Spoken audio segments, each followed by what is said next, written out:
Hey folks, welcome back. I'm at Main Street Bookends in Warner, and with me today is Stefan Timbrell from Country Houses in New London, and also here in Warner.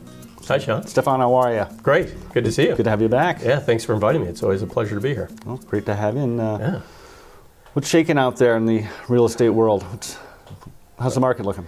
Well, it's actually, we're seeing some improvement to the market. You know, we've been in, this is our second year where I'd say we're in an improving market. Yeah. Maybe single-digit appreciation. What's interesting and a challenge at the same time is that markets around us have been actually stronger than we have. So, for example, the Boston market, if you go back to the spring, we saw some double-digit appreciation, real strong markets in Boston. I was at a conference down there in January, and they were complaining about inventory. And when properties were coming on the market for sale, they were selling for $50,000 and $75,000 more than asking price. Really? The Upper Valley, the Dartmouth, Hanover area, same story. You know, not a lot of inventory and real price increases and strong demand. So great for sellers, not necessarily great for buyers. And we're in a market that's just a little bit softer. It's between the two. We're seeing some strength improving, but we don't have that robust market like those marketplaces do. Right. So, but there's improvement. definitely a positive trend. So the numbers of transactions, if you look at the state of New Hampshire, the numbers of transactions are actually down a little bit, but pricing is up a little bit.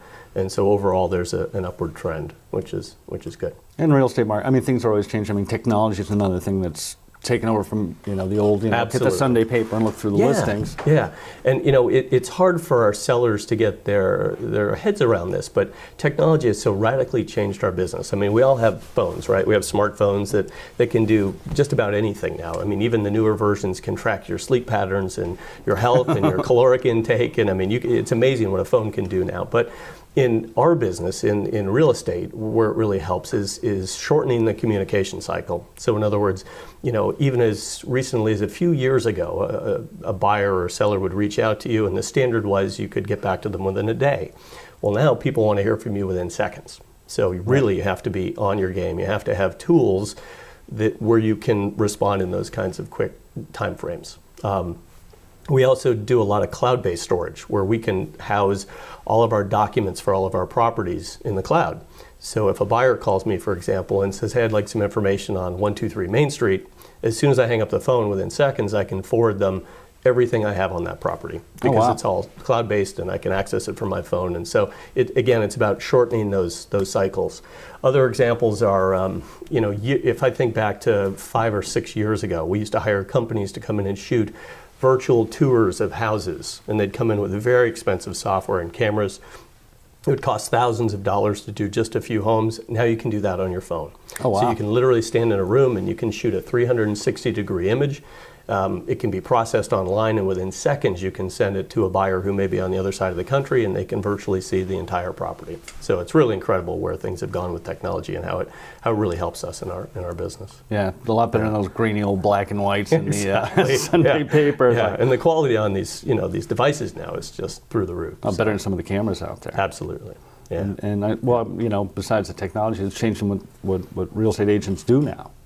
Well, yeah, that's absolutely true. So again, going back even just a handful of years ago, we used to be the source of the information. A buyer would call us, or they'd walk into our office and they'd say, I'm interested in a house and I'm looking for 3 bedrooms and 2 baths, and here's my price range. And so we were the gatekeepers of that information, and we would give that out to buyers and be the source of the information. Well, now they can get all that online. There's some really great technologies, again, with your phone. For example, a buyer can be driving around, their phone is GPS based, and it'll show them on a map all the homes that are around them for sale, what their prices are, all the photographs of the property. So they have access now to the information. So that's no longer our big benefit. Where the benefit is in a good real estate agent nowadays is adding the value to the transaction. Experience, expertise, advice and counsel.